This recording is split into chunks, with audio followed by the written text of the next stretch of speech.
are you and what are we doing here? Well, this is my 2010 Genesis. My name is Carter. Guess we're looking at it here. It's full bolt-ons, stage 1.5, SFR tune.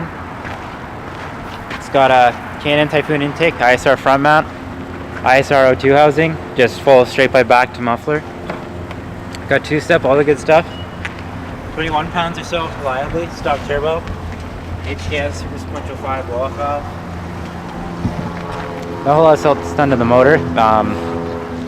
Aesthetically, I like to keep it like stock looking because it's daily driven, but still fun enough. It kind of makes it so that you're not just attracting attention all over the place. Yeah. Although, how many times did you say you were pulled over? I think it's around time 11 now, mostly for tint, 2 for speeding, other assorted things like showed park cops going off the taillights. Sure, oh shit, those are tinted, aren't they? Yeah. Then I have the single exit on the car with the Tomei carbon insert there. Ooh, fancy. Cleans it up a little. That makes it go way faster. Holy Jesus Christ. Oh yeah. Fit like my whole friggin' phone in there. Jesus Christ. Fist test, fist test. Yeah, Oh, so you get the fist whole test? thing. All the way in. Nice and loose. Yep. Slow-mo. Oh noes! Who did this? Who did a lifted this? truck did that. He parked beside me and then hit me with the bottom of his door and the top of my car. That was the bottom of someone's door. Yeah. Again, that's another show park thing. I'm almost impressed. I always want to ask people whenever I do these kind of things is like, why did you buy this? You could have bought a BRZ, you could have bought a lot of stuff in the same range that would have been the same idea and probably a lot less complicated and certainly a lot less Korean made. So well, why did you decide on The this? reason I bought it is because I wanted an affordable daily and I had my budget set at like $7 grand, no more. I actually bought this car for $6,800 because Are you fucking kidding me? What year is this? It's a 2010. I knocked the guy down pretty hard because he had it for a while. Yeah, It needed tires. So I'm like, all right, well, it needs tires. I'm like, it's got quite a few physical damages. He had put it over a curb and there's stitches all over the front of it. It has a whole bunch of new front end parts. That adds so many fuckboy points. It's perfect. I know, right? And then it just had like a headlight out. It was pretty beat up. So I was like, tell you what, man, I'm like, realistically, I'll give you $6 grand. He's like, tell you what, 65. Or he said like, say 7, and I was like, $6,800 just so I can feel like I won. And he's like, okay, fine. So I ended up buying it for $6,800, which is, like, it's a pretty good price. They're not actually worth a ton because they're a Hyundai. They still have the Hyundai depreciation. I don't really get why either, because Hyundai's actually made reliable shit for years. Like their front-wheel drive cars with their dual overhead cam motors, like those weren't fucking around at all. Those are really good motors. I think it's just because everybody still has that mindset that you can buy a new Hyundai for 10 grand. Well, talk to fucking Metro about Santa Fe's. His grandmother had a turbo Santa Fe, and what were you doing, like 200 the first night with it? Not Sorry, Grandma, if you ever see this. But pretty fast. Fast enough. Yeah, they make like a lot of obscure turbo cars that are oddly quick. But yeah, I don't know, I bought it because it was cheaper, affordable, easy to mod. Like, I bought it in April with 171,000 K on it. Now it's at 197,000. Jesus. Yeah, and I did everything to it, like the intercooler, all that. It's been like reliable as hell for me. Other than the clutch started to slip now, but at 200,000 K you can't even complain, especially in a modified car. With the stitches like this, it's basically like an S chassis. Yeah, like getting there. Christ, they're all the way. Did he rip it right off? He put it right over a curb, drifting it in Rundle Park. You don't drift a Rundle Park. Like a Rundle Park curb, like those See, I curbs are thought it was all at least respectable where he just accidentally drove over one of those. Where it was, you know, one of those he accidentally drove over those. It happened. But I mean, yeah, he wasn't fucking around. Like, he fucked it up pretty good. Like, it's got like pretty much a whole entire new front end setup. You could say it's a Genesis chassis. I mean, just about. Chassis. Genesis chassis. Like, it's still with its imperfections. Any sort of other rear-wheel drive platform? Yeah, broke. That's a Hyundai tons of build quality. Yeah. It got cold one day, so I went to pop it open. It was like snap, and then good. yeah. I'm assuming this is just cheap plastic that holds it in. Yeah, it was a little plastic. This whole thing is cheap plastic. Is that even? No, it's not even metal. That's awesome. So that's why, you know, you can tell it's a Hyundai, but decent. It looks good. Yeah, that's the thing. That's what I've always liked about the Genesis Coupes and stuff like that, is they're actually pretty looking cars. And then compare that to like a 350 or a 370, and it actually performs just as well, other than handling wise. The new ones are pretty fast. Like the V6 in this car would have made 306. with the new ones make 348, which is actually pretty respectable in a Hyundai. Considering top of the end model like this car, like a spec R, you'll pay just over 30 grand for it. Yeah. There you go. Yeah, like on a Hyundai, like this is a bit of a vacuum line mess because we got boost gauge here, because you do it off manifold. Then we have for my HKS super sequential, I had to tee it off manifold, run it all the way around. If you look at this car, it's kind of weird. The blow valve is literally mounted on the turbo itself. Way back there. Yeah, way down here. Oh, I see. Is it the stock turbo? Yeah, there's a stock turbo on it. The stock turbos in these are actually made by Precision. Okay. Really? Yeah, so that's why I have an original turbo at 196,000 K, or 97 now. You can't go wrong. Yeah, and then K&N intake built into stock snorkel. So you like literally cold air coming right through, even though the intake's mounted up here. Perfect. And you put your hand on this, it's cold, whereas the back of this is actually warm. How the fuck does that work? So this comes off of here and then it runs down. This runs down to the turbo. So this is this pulls in from the turbo and then this runs everything else out through here. So this pulls super cold air into the turbo and then everything gets routed through the intercooler and down. Air comes in through here, into this box, through here, through the turbo. So this isn't actually pulling in any air. This is actually, I guess it would be, because once this shuts, this seals and it pulls air in from here. Yeah, it pulls it right through. Sorry for everybody who got that right away and I just had to explain what everybody already understood, but And then we got the intercooler piping. It's really tight in this car. Like you have a little room north there. Nice little zip pipe holding it away from running on an AC line. It's fast and has AC. Oh yeah. And, the turbo is actually mounted in a pretty accessible spot, being right there.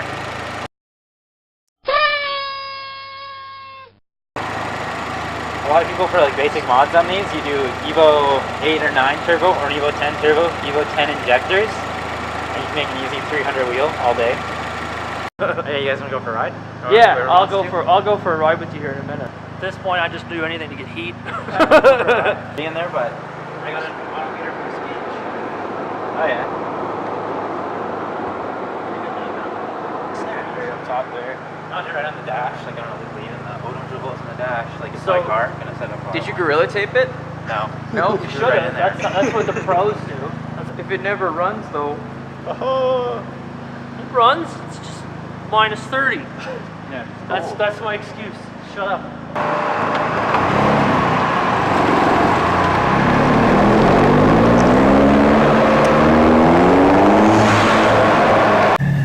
So we'll see how this thing drives. Now keep in mind, one of the main things about like our channel is like, there's one thing to just go around and hoon and kind of frig around a little bit, but like we're like 100% against any kind of street racing or anything like that. We're actually like, if you see a lot of the stuff like on our channel, a lot of it's legitimate racing and stuff like that. Well, I'm not into street racing either. I actually have a build drag car, so it's. I'm not trying to go out there and get speeding tickets and street racing tickets anymore. Which sounds strange coming from someone who's 19 years old and has quite the stack of them, but that's like mostly why I stopped. I like the seat in this. It's actually not bad. Like it's somewhat comfortable. Wow, that wheel spin though. Yeah, I can't do much in this weather, but it's just such a pleasant noise. yeah, it's got the right amount of loudness where you still hear the turbo.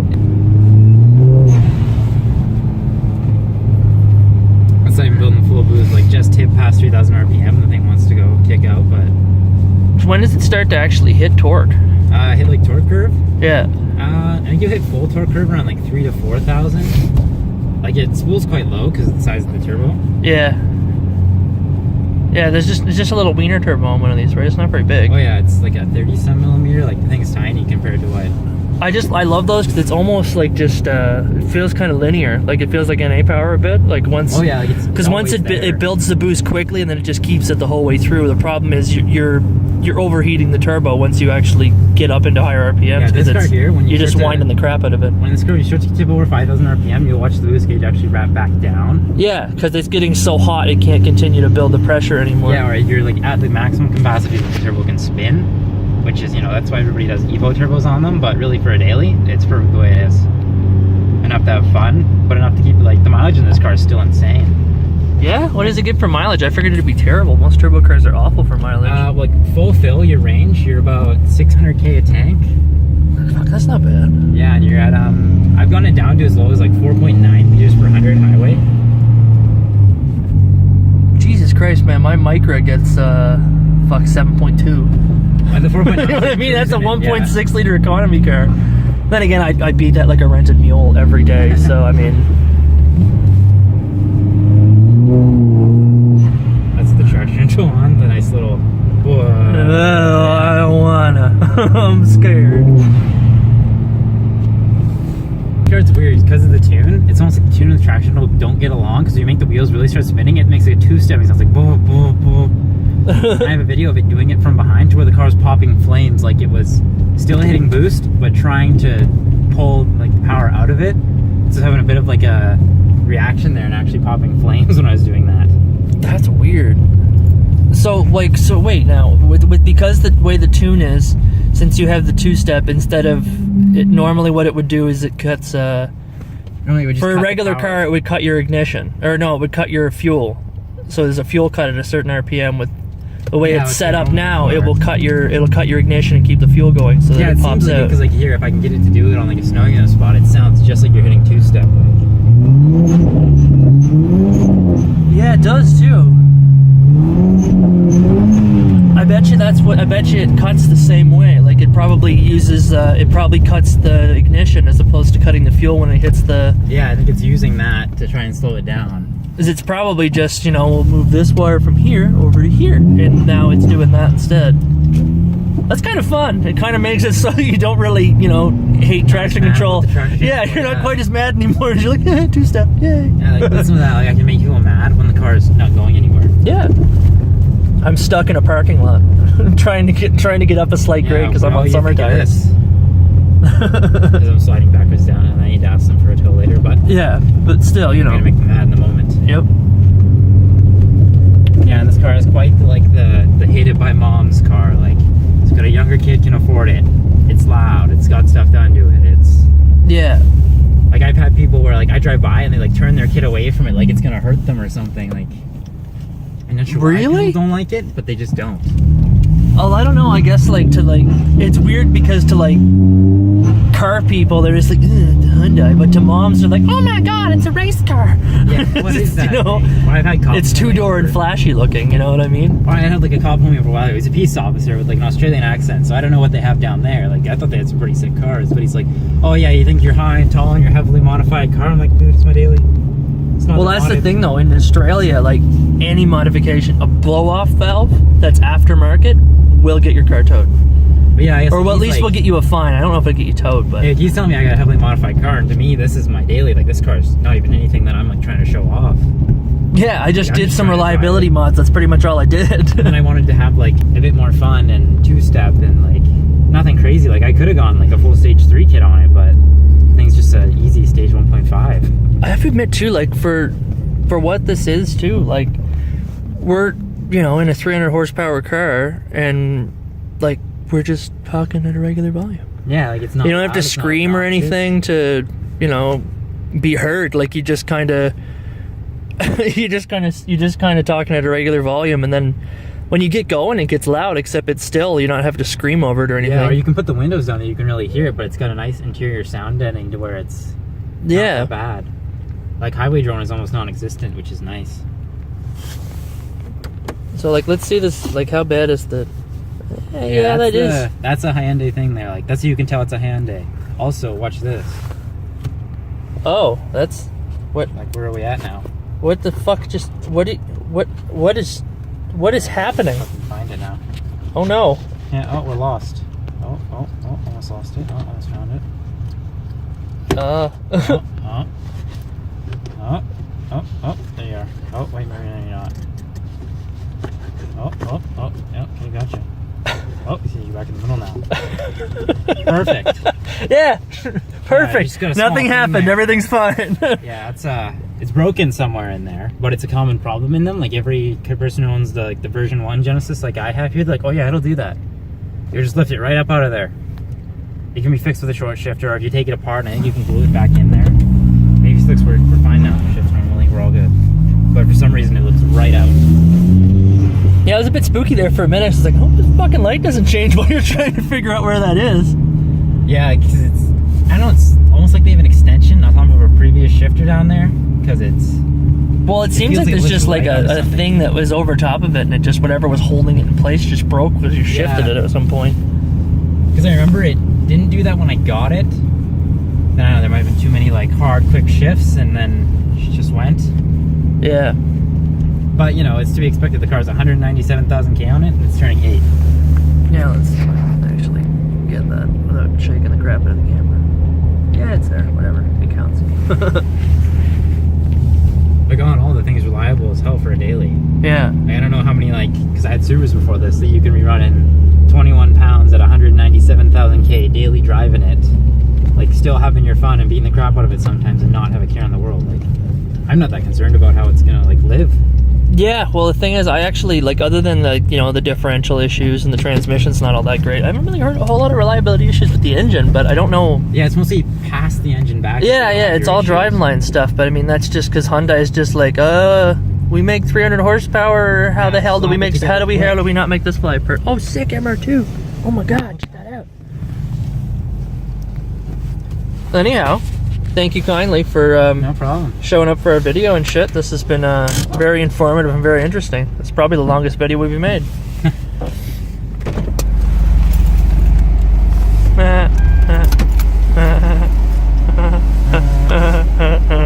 Like and subscribe, yo. Yeah, I'm just gonna hold it here until it gets more awkward. yeah. This is we out here dropping Knowledge. mad shit. I'm just gonna keep going to the battery guys now. Lamborghini It's up in the Hollywood Hills. it's lit, fam.